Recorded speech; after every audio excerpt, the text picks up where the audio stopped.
Está en línea Martín Caparrós, que es periodista, que es escritor, que gentilmente nos está atendiendo. Martín, Facundo Pastor en la red. ¿Cómo te va? ¿Cómo andás? Bien, ¿qué decís, Facundo? Bien, gracias. Debo ser el único hincha de River que te llamo a pocas horas de habernos comido esa paliza contra Boca. Martín, pero no vamos a hablar de River y Boca, ¿no?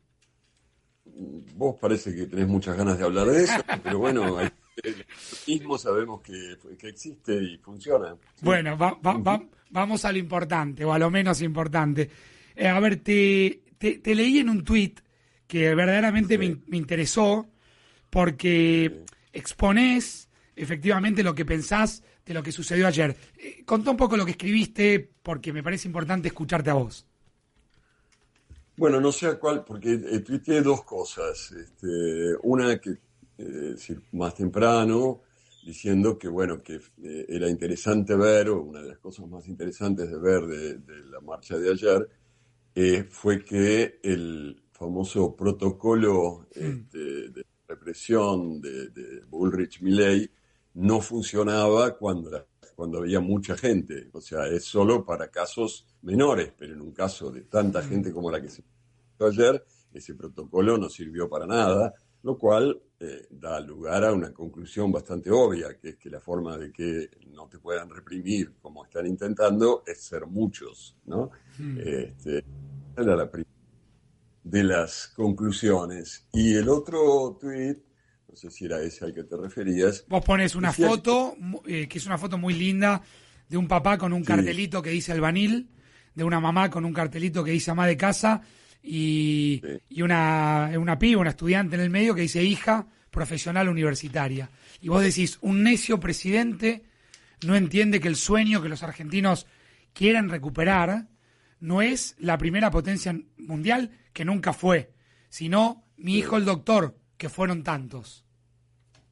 Efectivamente, eso es lo que parece haberse manifestado ayer. La idea es una de las ideas básicas de nuestro país, la educación pública para todo el mundo y demás, etcétera. Viene de la generación del 80, de 1880, de esa época de la que Milei solo recuerda que había unos cuantos estancieros que tenían muchas vacas y se iban a tirar manteca al techo a París.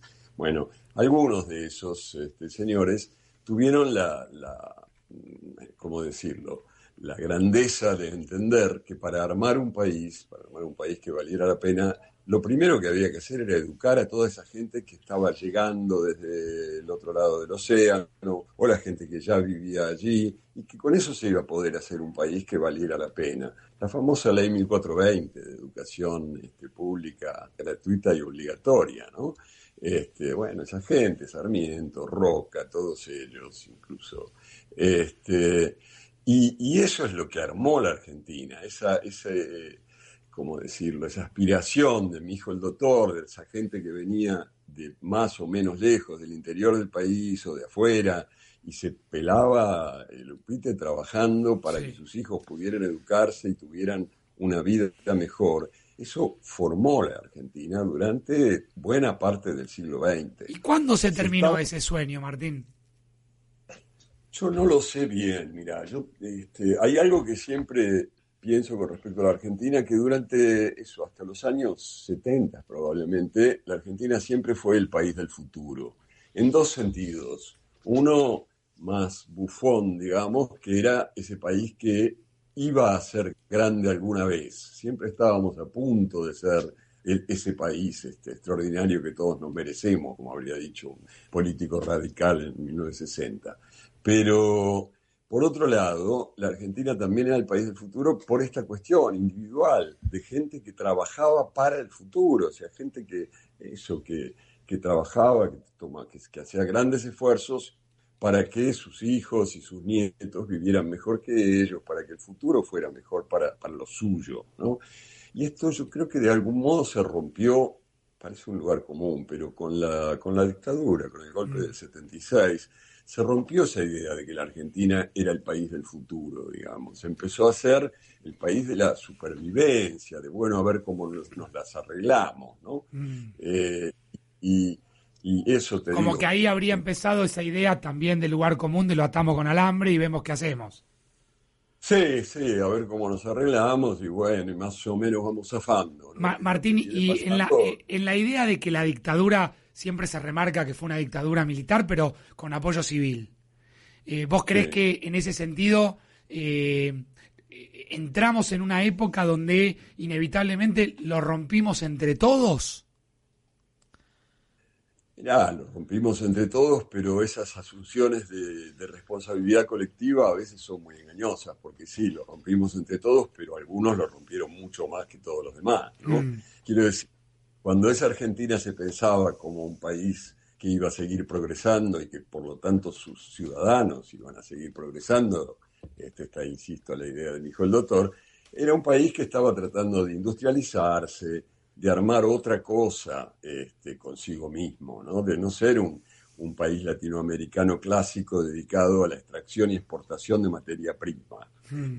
Ya desde los años 30 o 20 había habido otro proyecto, y ese proyecto es el que se rompió en el 76. Por eso digo que ahí fue donde dejamos de creer en ese progreso y en ese futuro, porque en el 76 se acabó la Argentina industrializada. Estaban muy molestos estos muchachos con el hecho de que, bueno, los sindicatos, los obreros reclamaban cosas, etcétera, etcétera, y entonces, como dicen los franceses, tiraron al bebé con el agua del baño, digo, Claro, para no claro. tener más de lo que jodieran, cerraron todas las fábricas y volvimos a ser un Mm. país agroexportador, ¿no? Martín, Eh, cuando vos lo ves a Milei, sí. ¿sí? ¿Qué ves?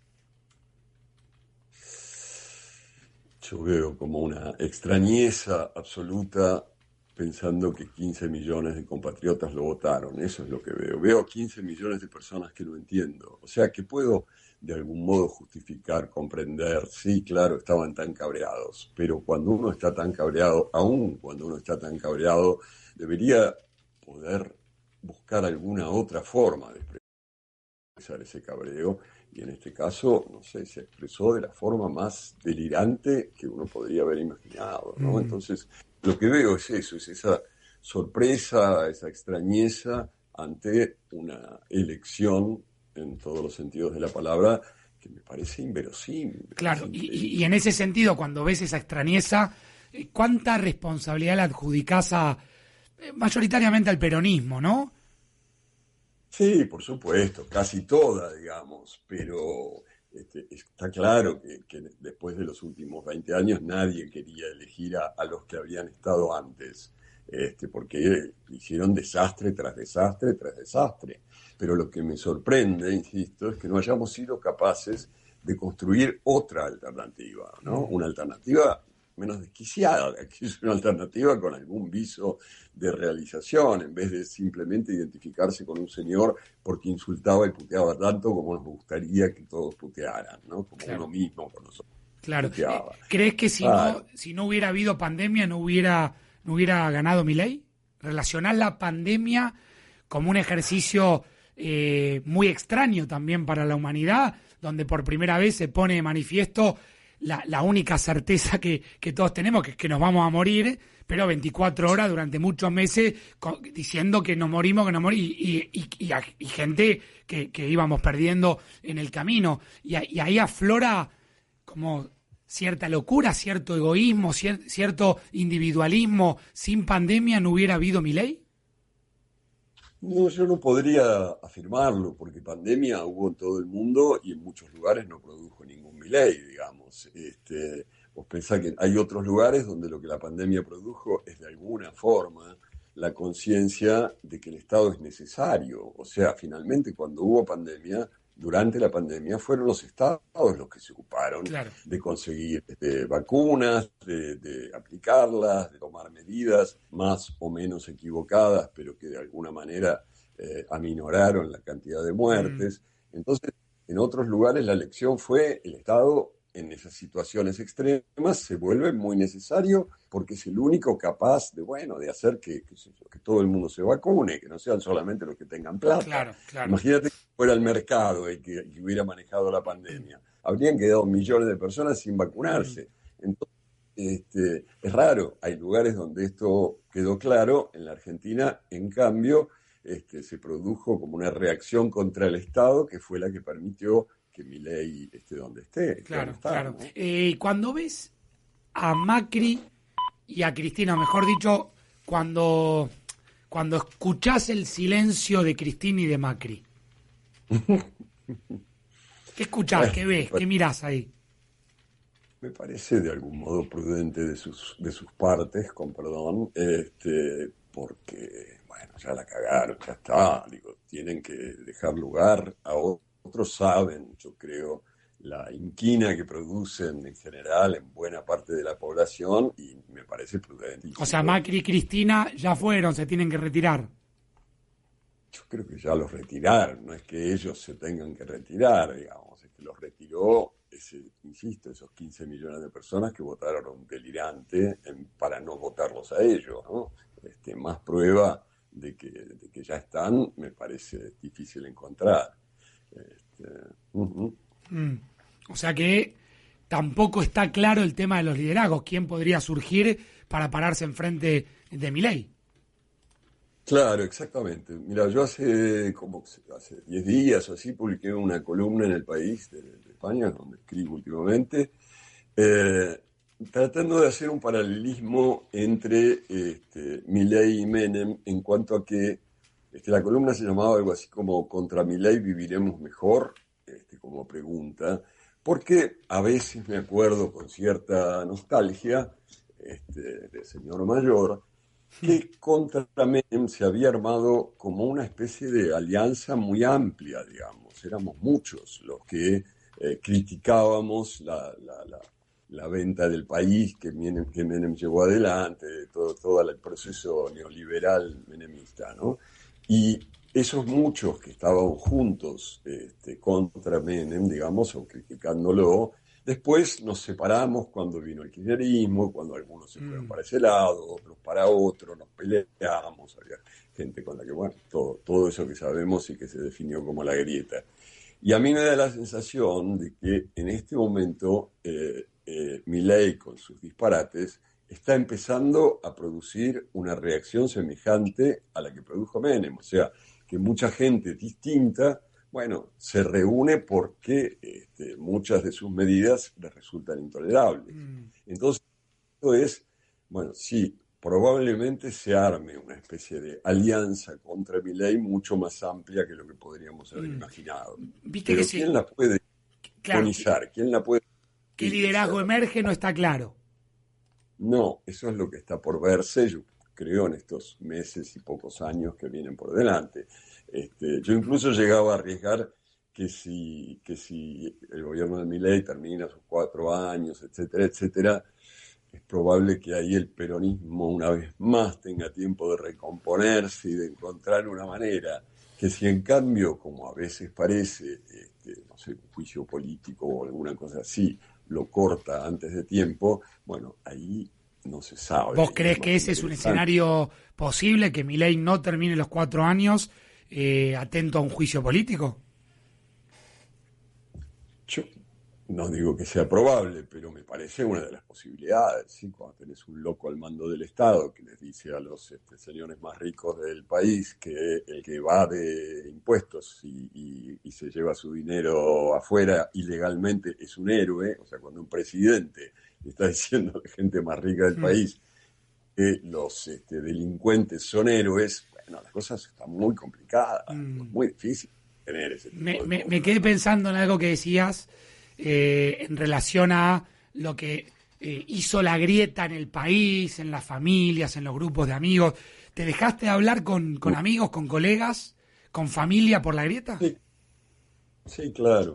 No familia, pero amigos, buenos amigos, Mm. colegas, gente que respeto y seguir respetando mucho, pero a la distancia, porque Claro, no y había manera. pienso que hace poquito murió Jorge Dorio y todo el mundo que guste o que le guste la historia de la radio va a recordar esas piezas magníficas que hacían en Sueños de una noche de Belgrano con Mm, Jorge, que todavía andan ahí sí. por YouTube y ya uno que está más viejo lo empieza a compartir con el piberío, con los hijos, notas maravillosas. ¿Con Jorge te dejaste de hablar, por ejemplo?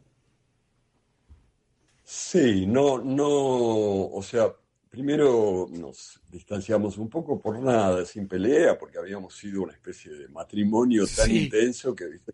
cuando una cosa así se deshace, después te pasas un tiempo que te resulta muy difícil encontrarte con el otro, digamos. Pero, pero en algún momento después, cuando él condujo 678 y demás, hubo algún par de situaciones incómodas. Claro, Sí, claro. y bueno, pero hace como un año volvimos a hablar y él, qué sé yo, de algún modo pidió disculpas por alguna cosa que había. Bien, ahí anda dando vuelta, se hizo muy viral una entrevista que le hicieron a García, que es espectacular, así que recomiendo que la busque la gente por YouTube. ¿Cómo ves al periodismo, Martín? Está difícil, ¿no? Está difícil porque se está como dividiendo muy fuertemente entre la gente que simplemente sigue haciendo su trabajo y que por hacer su trabajo es muy duramente atacada, digamos, por el propio presidente o por sus esbirros de la red. Y después hay algunos que son como si fueran, no sé, teflón puro, no se les pega nada, ¿viste? No hay manera.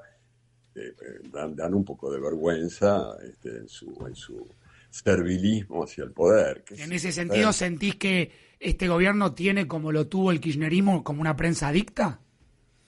Totalmente, absolutamente, sí, se ve claro, digamos. Sí, no lo, se lo criticaban a otros gobiernos y están haciendo exactamente lo mismo, no solo en eso, pero en esto también, en el tema del periodismo también, de una forma muy clara. Y ahí hay una cosa que no sé si tiene mucho que ver, pero que me gustaría comentar, que es que, porque la crítica de Milei y los suyos hacia cantidad de cosas están basadas en que se mezcla la política. Hoy mismo estaban diciendo eso sobre la marcha de ayer, ¿no? La quieren descalificar diciendo que se mezcla la política. Sí. A mí me parece un disparate porque efectivamente hay sectores políticos que sí están a favor de la educación pública. Claro. Y es lógico que estén, porque sus posiciones son esas. Entonces, y estar a favor de la educación pública es una decisión política. Entonces, bueno, esos sectores, por supuesto que tienen que también participar si se hace una marcha a favor de la educación pública. Eso no descalifica ninguna marcha ni descalifica esos sectores, es simplemente querer creer que política es, vaya a saber qué cosa, ¿no? Política es que tener ciertos proyectos, uno de los cuales muy claramente para una cantidad de sectores es mantener y mejorar la educación pública.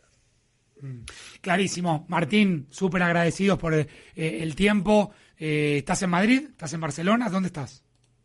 Estoy en Madrid, llegué hoy de Barcelona porque ayer en Barcelona era el día del libro, el día de San Jordi, que es una fiesta muy curiosa que se hace solamente allí, cada 23 de abril, que salen millones de personas a la calle, pero millones literalmente, a comprar libros y a pedir firmas a los autores, y entonces la ciudad durante todo el día se transforma en una especie de gran, no sé, feria del libro en las calles. Claro.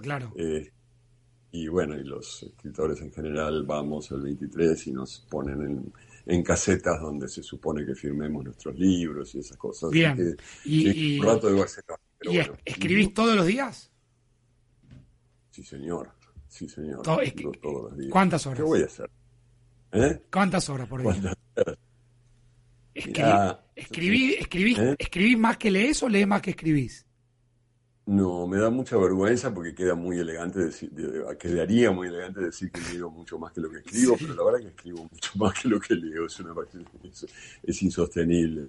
Pero no, a las mañanas escribo que yo, si tengo una columna o tengo alguna cosa de prensa o tengo otros tipos de asuntos, y ya a la tarde estoy 3, 4 horas escribiendo el libro, trabajando en el libro en el que esté empeñado en este momento. De hecho, estuve hasta hace un ratito con eso. Bien. Uh-huh. Martín, un abrazo grande. Alguna vez me gustaría leer alguna crónica tuya de aquella revista Goles, en la que te refugiaste un poco, ¿no? Cuando empezó la dictadura. No tenés nada publicado, así compilado de tus textos en revista Goles. ¿Te copaba el periodismo deportivo? Sí, claro, y lo he seguido haciendo después de muchas otras maneras. Lo que pasa es que en la revista Goles fue antes de la dictadura, fue en el 74. Ah, fue